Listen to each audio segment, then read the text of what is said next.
गृह मंत्रालय के सूत्रों के हवाले से बड़ी खबर आ रही है। राघव चड्ढा को गृह मंत्रालय ने सुरक्षा दी है। दिल्ली और पंजाब में राघव चड्ढा जेड कैटेगरी की सुरक्षा में रहेंगे। अर्धसैनिक बल राघव चड्ढा को सिक्योरिटी देंगे। आज ही पंजाब सरकार ने राघव चड्ढा की सुरक्षा वापस ले ली थी, जिसके बाद आईबी की ये इनपुट है, जिसके बाद गृह मंत्रालय की तरफ से ये तय हुआ है कि राघव चड्ढा की जो सिक्योरिटी है उसको मेंटेन रखा जाए। पंजाब सरकार की सिक्योरिटी वापस लेने के बाद एमएचए की तरफ से उन्हें दिल्ली और पंजाब में जेड कैटेगरी की सुरक्षा दी गई है।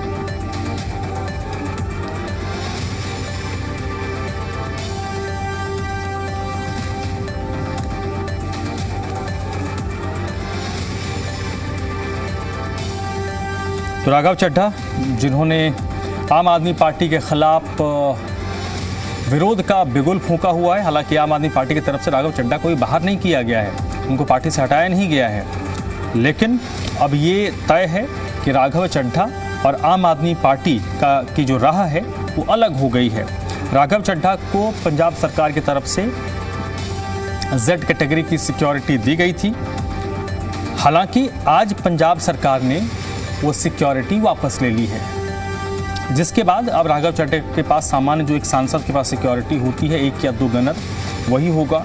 लेकिन एमएचए की तरफ से उनके सिक्योरिटी को बढ़ाया गया। और इसके पीछे वजह जो बताई गई है कि आईबी की इनपुट है कि थ्रेट परसेप्शन है राघव चड्ढा के लिए, जिसके बाद केंद्र की तरफ से राघव चड्ढा को दिल्ली और पंजाब में, यानी दिल्ली और पंजाब में जब भी होंगे वो जेड कैटेगरी के सुरक्षा के कवर में होंगे।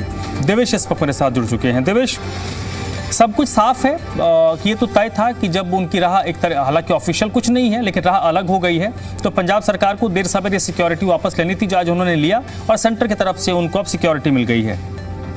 देखिए, बिल्कुल जो खबर है सूत्रों के हवाले से है, जिसमें ये बताया जा रहा है कि राघव चड्ढा को गृह मंत्रालय ने सुरक्षा दी है। दिल्ली और पंजाब में जेड कैटेगरी की ये सुरक्षा उनको मिलेगी। दरअसल इसमें अर्धसैनिक बल जो है वो सुरक्षा राघव चड्ढा, क्योंकि सांसद हैं, आम आदमी पार्टी से ही सांसद है। आपने भी देखा होगा किस तरह से जो विवाद उत्पन्न हुआ था, उसके बाद मुखर होकर जो राघव चड्ढा सामने आए थे, तो अब ऐसे में सुरक्षा दी गई है।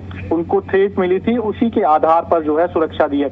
लेकिन दरअसल इसको लेकर आम आदमी पार्टी कई सवाल उठा रही है। आम आदमी पार्टी के जो लीडर हैं वो कह रहे हैं कि राघव चड्ढा को किसकी थ्रेट थी, ये बताया जाए, केंद्र सरकार बताए कि किसकी थ्रेट दी गई है राघव चड्ढा को, और केंद्र सरकार जनता के टैक्स का पैसा उन पर खर्च कर रही है। तो सीधे तौर पर निशाना आम आदमी पार्टी राघव चड्ढा पर साध रही है और उनकी सुरक्षा लेकर भी कई सवाल खड़े कर रही है। दरअसल आम आदमी पार्टी इसके पीछे ये भी मान रही है कि कोई बैठक हुई है, बैठक के दौरान राघव चड्ढा ने दो मांगे रखी है। पहली ये कि उनको जो है जेड प्लस सुरक्षा मिले, और दूसरी ये जो अशोक मित्तल जो डिप्टी लीडर राज्यसभा में बनाए गए हैं आम आदमी पार्टी के, उनके यहाँ पर ईडी की रेड हो। अब ऐसे में आज सुबह जिस तरह की खबर आई और ईडी की जो रेड हुई है कई ठिकानों पर अशोक मित्तल के, उसको लेकर आम आदमी पार्टी सीधा निशाना बीजेपी पर और राघव चड्ढा पर साधती हुई नजर आ रही है। जी, बहुत बहुत शुक्रिया देवेश आपका इस जानकारी के लिए।